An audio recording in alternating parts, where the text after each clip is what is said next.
Hello everyone, welcome to my channel. In this video, we will talk about an introduction to AgentKit. Let's start with a simple question. Why is everyone suddenly talking about agents? For years, we built applications where users click buttons, fill forms, and systems follow predefined steps. Then came large language models and suddenly software could talk.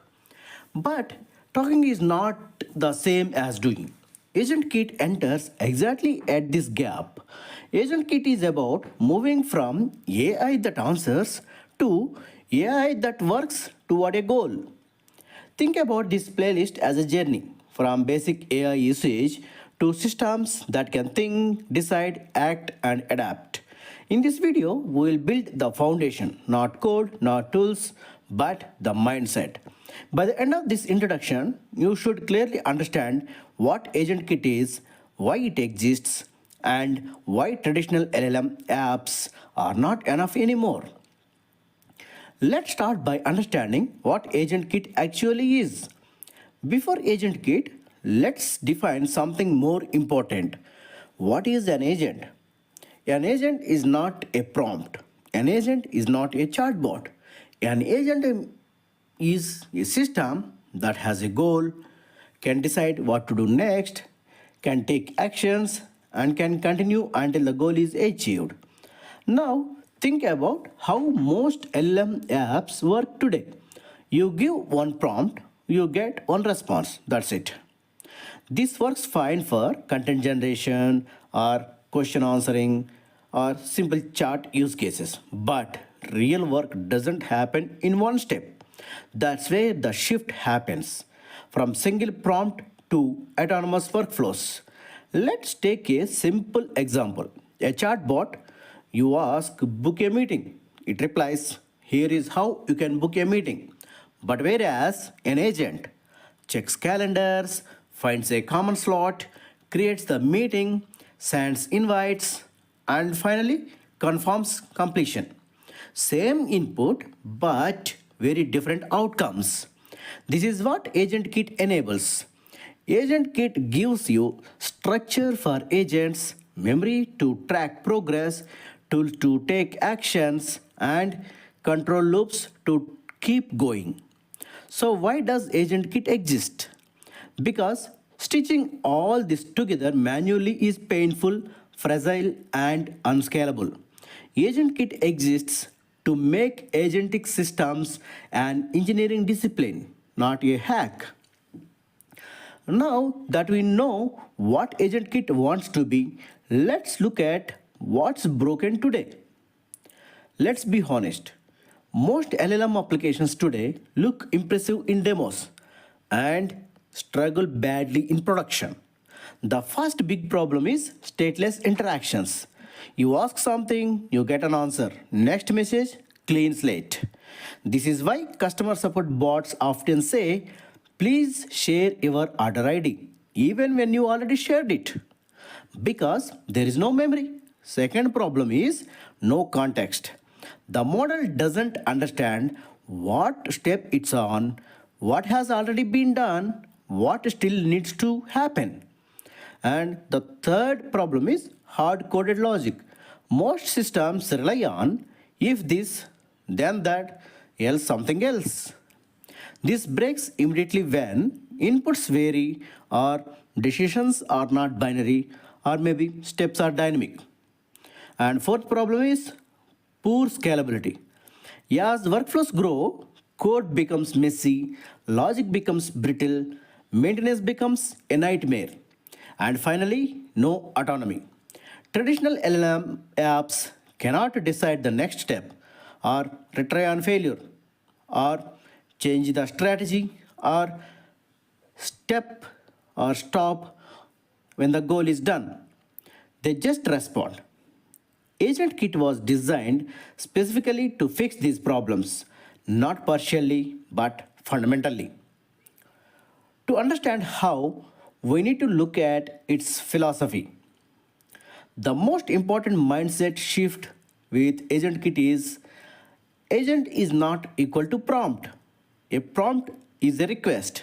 An agent is a responsibility. AgentKit is built around goal-oriented design.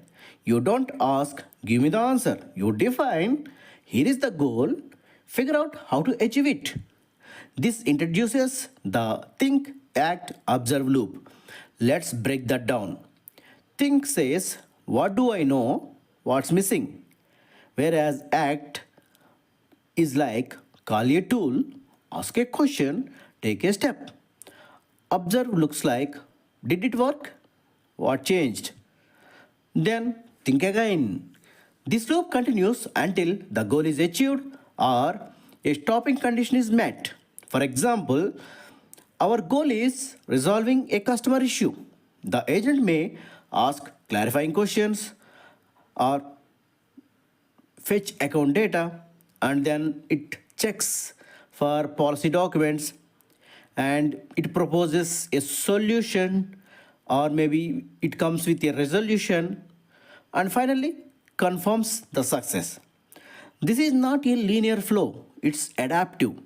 And notice something important. AgentKit forces an architecture first approach. You design responsibilities, boundaries, state transitions. This is why AgentKit feels natural to architects. Now let's look at the actual building blocks. AgentKit breaks an agent into clear building blocks. First, the agent. This is the brain. It decides what to do next. Second one is memory. This is not just chart history. It includes past steps, immediate results, or task state. Without memory, agents behave like goldfish. Third one is tools. Tools let agents act on the real world. Search APIs, databases, and internal systems. For example, a search API tool allows the agent to look up information instead of guessing. Fourth one is planner or coordinator.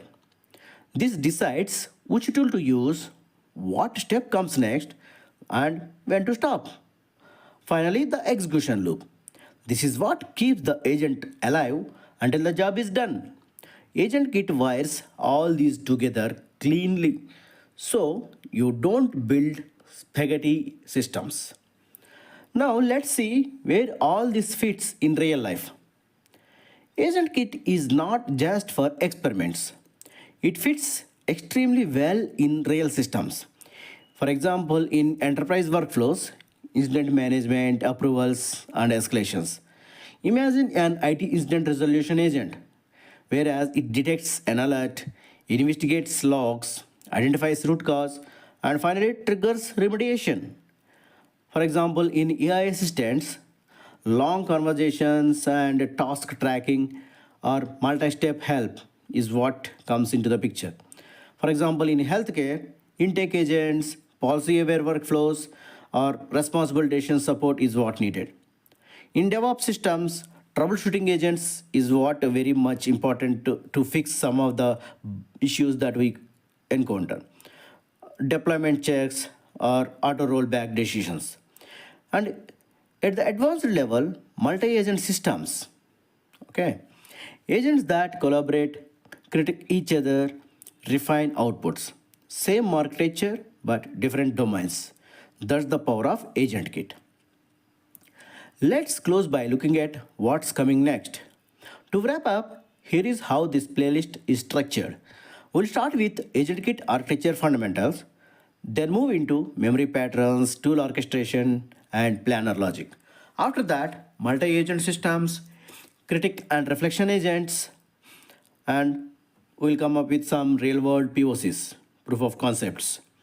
Each video will build on previous one. By the end of this playlist, you won't just understand AgentKit. You will be able to design agentic systems confidently. If you are a developer or an architect or a tech lead, this is where AI stops being hype and starts being engineering. See you in the next video. Thank you. Hello everyone, welcome to my channel.